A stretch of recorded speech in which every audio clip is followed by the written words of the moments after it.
Making money in old school RuneScape can be seen as difficult. Unless you're at the end game, then you might be rolling in T-bows. But for the majority of players, that's just not the case. Luckily in 2026, OSRS offers many different ways to make money. I'm covering money makers that are either newer, heavily overlooked, or have become way more profitable due to recent updates and market shifts. None of these required maxed accounts or multi-billion GP banks. These are consistent, repeatable methods that are actually working right now.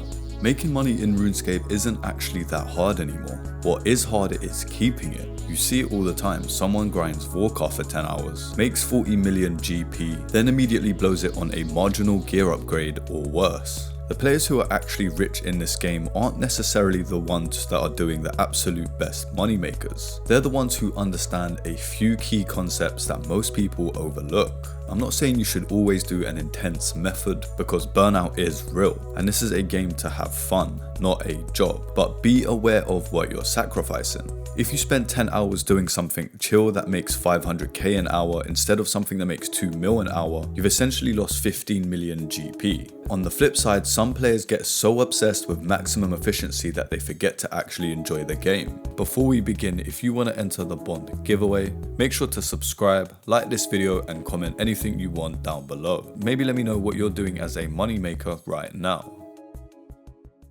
Let's start with one of the best low requirement moneymakers in the game right now, zombie pirates. Yes, it's wilderness content, but this is low level wilderness. Extremely accessible, and the GP per hour is very high for its requirements. The requirements are around 70 plus in your combat stats, 37 prayer for protect from magic, a range setup is recommended, and the Venator bow is the best. It does require 80 ranged and it's not mandatory. Completing the Wilderness Medium Diary is strongly recommended. It significantly improves loot consistency and makes the method much more worthwhile. Zombie pirates are located near the Chaos Temple in low level wilderness. The easiest teleport is a burning amulet to the Chaos Temple. Use Void if you have it. Elite is the best, but regular Void works fine. Otherwise, use budget ranged gear and don't risk more than 3 valuable items, 4 if you protect item. Bring a looting bag, high out runes, and optionally you can bring a dwarf multi-cannon. A herb sack if you have one, as nearby NPCs drop herbs passively. I'd say your main risk are the PKers.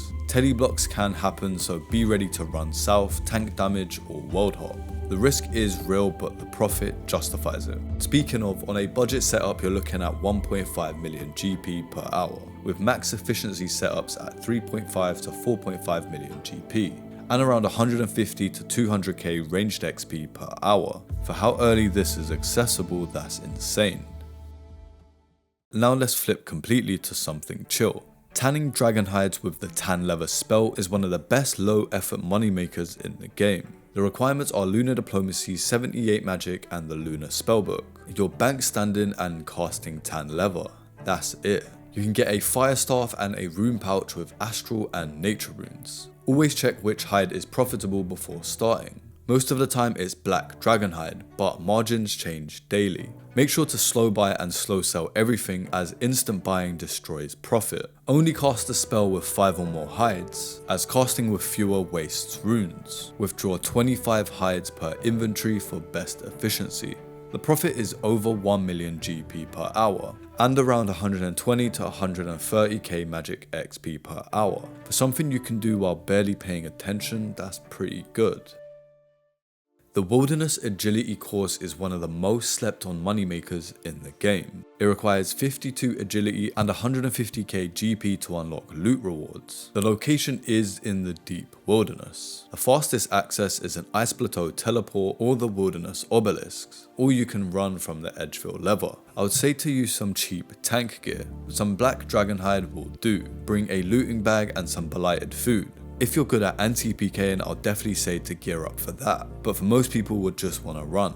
Here's how the loot system works. For the first 0 to 15 laps is when you're going to get the lowest tier of loot. From 16 to 30 laps you get improved loot, then from 31 to 60 you get strong loot, but then the best loot comes from 60 plus laps. World hopping reduces your lap count and leaving fully resets it. Profit comes from staying as long as possible. You also earn agility tickets per lap for bonus XP. If you're about to die, you can drop these and run and get them back.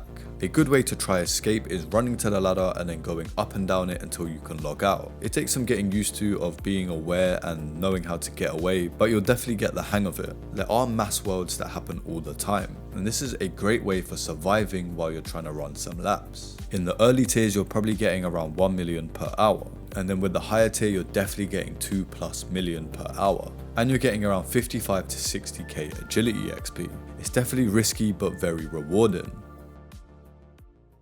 If you want consistent, low variance money, Rune Dragons are excellent. The requirements are Dragon Slayer 2, 85 in your melee stats and 37 prayer minimum, but 70 is recommended. You'll need the insulated boots as they negate electric attacks. The location is in the Lithcren Vault. Teleport using a dig site pendant and then make your way. The best weapon would be the Dragon Hunter Lance, but the Fang also works very well. Justica for relaxed trips or Bandos Torva for faster kills. Bring super anti-fire and a strong spec weapon like a Void Waker or Burning Claws. The profit is roughly 1.5 to 2.3 million GP per hour. The guaranteed rune bar drops make this extremely consistent. Blast Furnace remains one of the best skilling moneymakers because it scales perfectly with smithing levels. The requirements are starting the quest the Giant Dwarf, and 15 smithing minimum. Graceful is good if you have it, the ice gloves are required as you need those to collect bars, and a coal bag is good for efficiency. The profit scales. Iron bars at 15 smithing make you around 200k GP per hour, with steel bars at level 30 making 600 to 900k GP. Myth, Addy and Runite bars go from 1.2 to 1.7 million GP per hour. XP is excellent, over 100k smithing XP per hour at higher levels. You're making money and progressing your account at the same time. Brutal Black Dragons are still one of the most reliable Slayer based moneymakers. The requirements is 77 Slayer, 80 ranged and 37 prayer.